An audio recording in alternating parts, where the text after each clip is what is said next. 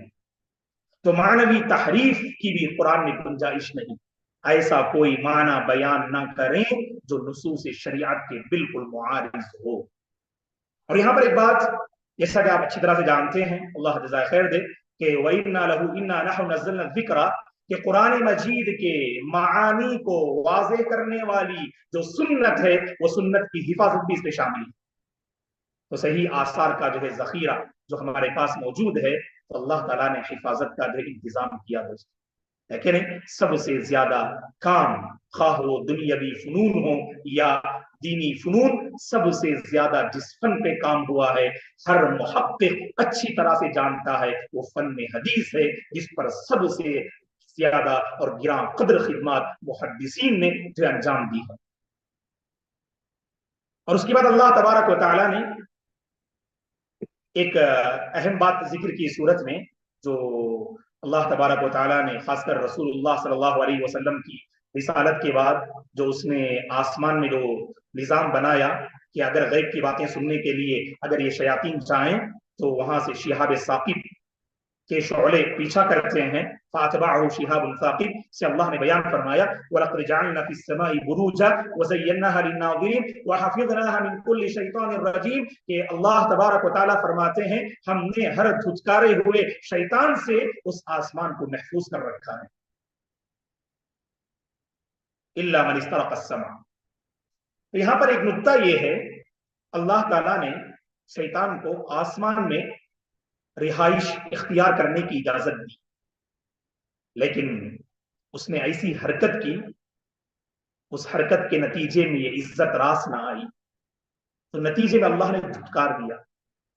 اور اس قدر دھتکارا جس کی رہائش آسمان میں تھی، اب اس کا حال ایسا، اللہ رحم فرمائے، کہ چمکتے ہوئے انگارے جو ہے اس کا استقبال کرتے. تو جو عزت ملتی ہے نا دوستو، اس کی حفاظت بہت بڑی نعمت ہے، یاد رکھیں. اللہ نے جو مقام عطا کیا ہے اس کی حفاظت خاص کر خواص علماء کو چاہیے اپنے دامن کو پاک و صاف رکھنے کی کوشش کریں. ایسی کوئی حرکت ہم سے سرزد نہ ہو جس سے ہماری شخصیت داغدار ہو جائے. یہاں پر دیکھیے اللہ تعالیٰ نے ابلیس کو اتنا اونچا مقام عطا کیا، اس نے اپنے مقام کو پہچانا نہیں. آج اس کا حال کیا ہے کہ جس کی رہائش آسمان میں تھی، آسمان کے قریب بھٹکنا بھی جو ہے اس کے لیے گوارا نہیں ہے. اور شہاب ثاقب کے سلسلے میں ایک علمی نکتہ یہ ہے کہ اصل جو شہاب ثاقب سبحان اللہ وہ آسمان سے تعلق رکھنے والی وہ بات ہے جس کا تعلق غیبیات سے ہے اور اندیکھی امور سے ہے. اور عوام میں جو شہاب ثاقب مشہور ہے کہ فضا میں چکر کھانے والے جو بڑے وزنی پتھر ہوتے ہیں جو ہوا کی رگڑ سے اس میں روشنی پیدا ہوتی ہے اور کبھی وہ ٹوٹ کر گر جاتے ہیں، تو کہا کہ یہ وہ شہاب ثاقب نہیں جو اللہ تعالیٰ نے آسمان پر شیطان کو بھگانے کے لیے اللہ نے جو انتظام کیا ہے، تو وہ شہاب ثاقب نہیں جو عوام میں مشہور ہے. ایک جو ہے غلط فہمی ہے جس کا میں نے ذکر کر دینا، اشارہ کر دینا مناسب سمجھا. اس کے بعد آئیے اللہ تعالیٰ نے تخلیق انسانی کا ذکر فرمایا وَلَقَدْ خَلَقْنَا الْإِنسَانَ مِنْ صَلْصَالٍ مِنْ حَمَإٍ مَسْنُونٍ، ہم نے انسان کو سڑے ہوئے گاڑے کی کھنکھناتی مٹی سے پیدا کیا. جب قرآن مجید کو پڑھتے ہیں تو اللہ تعالیٰ نے مٹی پر جو مختلف مراحل آئے اس کو اللہ نے ذکر کیا. تو مٹی پر سب سے پہلا مرحلہ کیا تھا؟ وہ مٹی گیلی تھی، اس کے اندر تری تھی. اسے اللہ نے کہا اِنَّا خَلَقْنَاهُ مِن طِينٍ لَازِبٍ، یہ مٹی کا پہلا مرحلہ. پھر اس کے اندر سڑن پیدا ہوئی، یہ دوسرا مرحلہ. اور پھر وہ تیسرا مرحلہ، پھر وہ مٹی خشک ہوئی. اور جب مٹی خشک ہوتی ہے تو اس میں آواز پیدا ہونے لگتی ہے. اسی کو اللہ نے کہا